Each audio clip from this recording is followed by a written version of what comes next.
signs, 4 or 5 of them the other Monday night. The rent to own. Oh, okay. So you've been getting a lot of Yep. responses on those rent to own signs. Now I've got 6 phone calls waiting in my queue that I have to return the phone calls for. Great. My question to you is, in my experience, the last time I put signs out, I think I had 40 calls by the time the week was up, or a week and a half was up. But most of them sounded like they were, the ones asking me if I'd take vouchers and stuff like that. Yep. So once you weed out all them, I'm assuming that the way you're doing it right now is that you're basically phoning all these people, right? Because they're going to call on me. No. Okay. Help me out.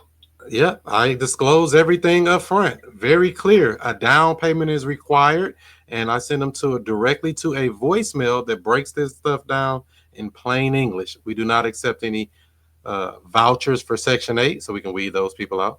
We're not doing any traditional rentals, so we can weed those people out. This is a rent-to-own program to help you become a home owner, and if you have a reasonable down payment, we're able to work with you and structure a deal that's mutually beneficial. If you do have a down payment, leave your name and number. We'll get back with you as soon as we can and just go from there. Okay. So that's right on the voicemail to weed all them people out, so you don't even got to waste no time breath on them people.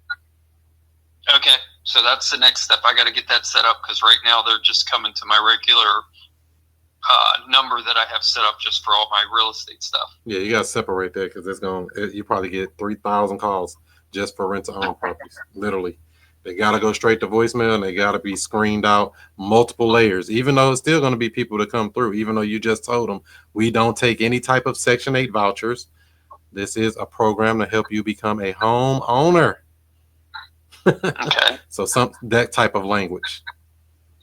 Now, the other question I was going to ask you is, well, let me follow one path first. So let's say I find these people and I get, a bunch of people that are interested or whatever.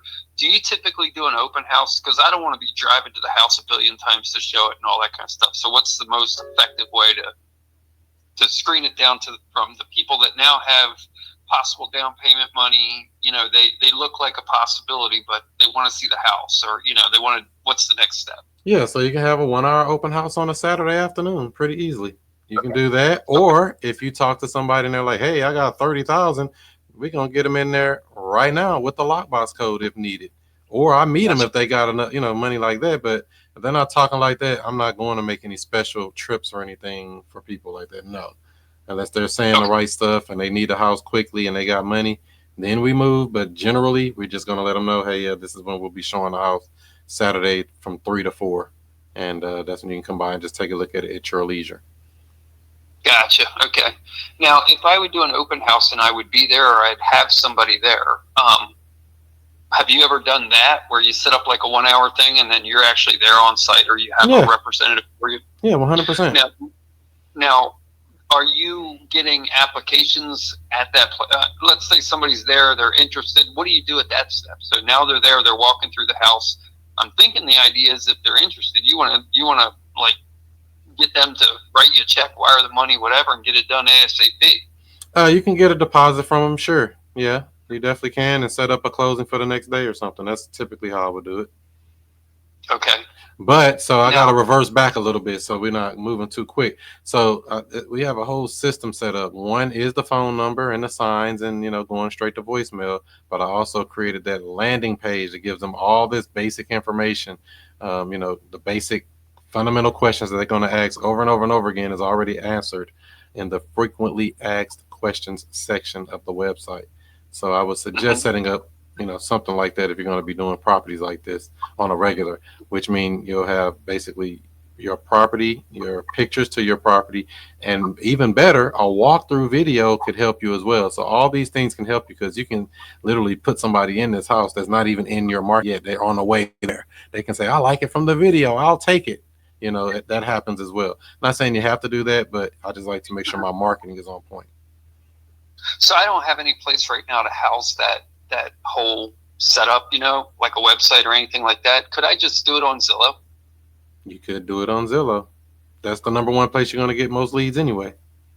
Yeah, so I'm thinking that's a free platform. It's already there. I can just put it in there that I'm the house owner or whatever, claim the house or whatever, and then change the marketing material, put some pictures up, that kind of thing.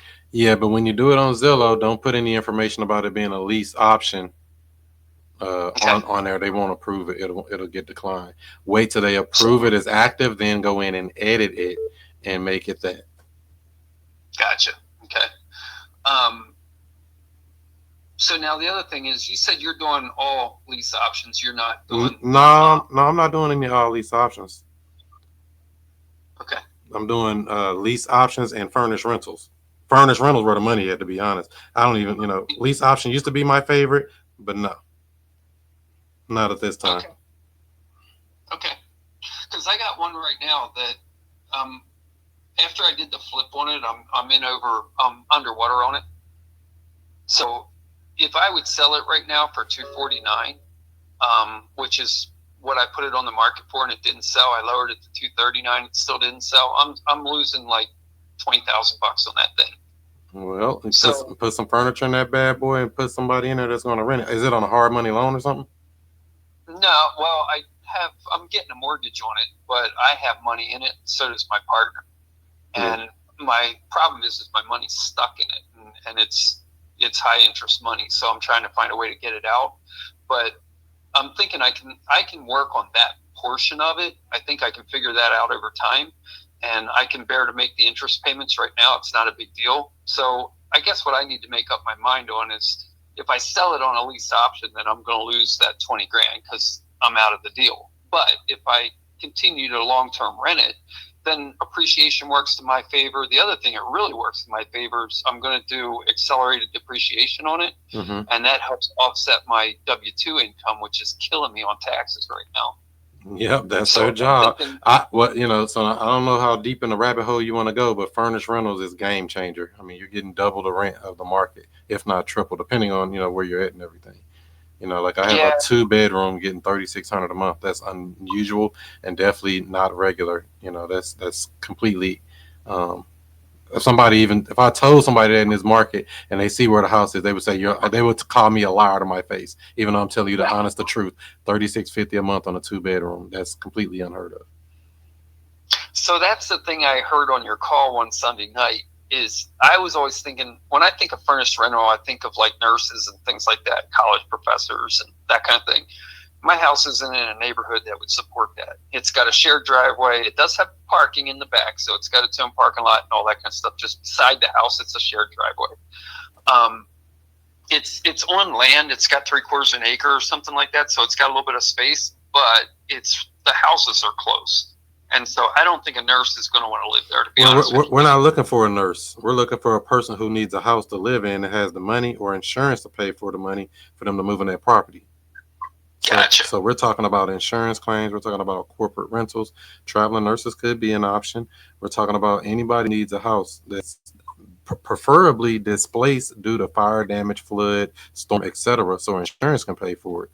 That was what I would prefer to have in the property. So especially if you can fence a yard off, because they love pets. I'm not saying you have to do pets or anything, but if you got a house, I would gladly do pets because I got a yard that would accommodate pets, and the neighbors have pets, so pets would fit into that just perfect. And I will charge them accordingly. We do not charge cheap for pets because everybody got pets.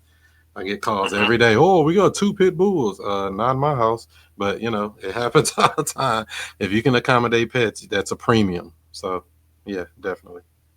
Gotcha. And how, like, one of the things I was thinking after I heard you on the Sunday night call is, as far as this furnished thing, is traveling construction workers. So we got roofers in the area, we got road crews, we got tree trimmers. I mean, we got all kinds of people that travel in and stay for a week, stay for a month, whatever. And that, I think, those people would stay there. So I don't want to be like sectioning out people or anything like that, but the professional population is not going to stay in this neighborhood, but the Latinos that are traveling around to do roofing and construction, they would gladly stay there, and it would be an upgrade. Yeah, well, that's my point. That's the purpose. That's the people that need the property gets it. And you already said a website you can market it on for free called Zillow. You have another site called Furnished Finders. You also have Airbnb, VRBO, Booking.com, and probably plenty of others. You can also go and apply directly with the insurance companies in your area. So there's no shortage of people. It's a shortage of people knowing that you exist with a property that's furnished and move-in ready. Right. Gotcha. Okay. Is there any one platform that you've been super excited about that's worked well for you? They're all just platforms to me. It's like social media. Which one better? Facebook, Instagram, TikTok, they all the same to me. I put it on there and I go back to sleep and let whatever come in, come in. I let the cream rise to the top. Right. There's none of them that are tracking as being the overall winner that you'd say this one's Doesn't definitely matter. the one that, Don't even as long as it's a person that finds me and know I got a furnished rental. Zillow is free. I mean, you can even pay for the upgrade if you want. So, Airbnb, all of them, they're all good. I mean, they have their ups and downs. I mean, it's just going to depend. I can't say there's no one thing because you don't know everybody need to know you exist because you're trying to get top dollar. You're not trying to get, $1,200 a month. No, I want $3,200 a month. What am I playing around for? Or more. We don't know what they're willing to pay. Made up like everything else. Price is made up. Yeah, this one, the market rent on it, I had a property manager out. He said I can get $1,600 a month for it on a yearly long-term rental. But I ain't doing no long terms. I want some big money. We want double that if it's furnished. Okay. So I don't need, that's nice to know, but like I said, I beat all those numbers. Every number they tell me, I beat them because I understand the marketplace is always right. Regardless what an agent tells you, regardless what a wholesaler tell you, some other investor tell you, the market is always right. I walk and listen to the market. What are the people telling me? They need furnished rentals that are ready for pets. What are we going to get them? Furnished rentals that's ready for pets and get that money. Gotcha. How long does it take you to get somebody in? So like right now, if I put my property manager on it, he'd probably have somebody moving in like 2 or 3 weeks. I don't know. It depends on your property manager's skill level on their marketing.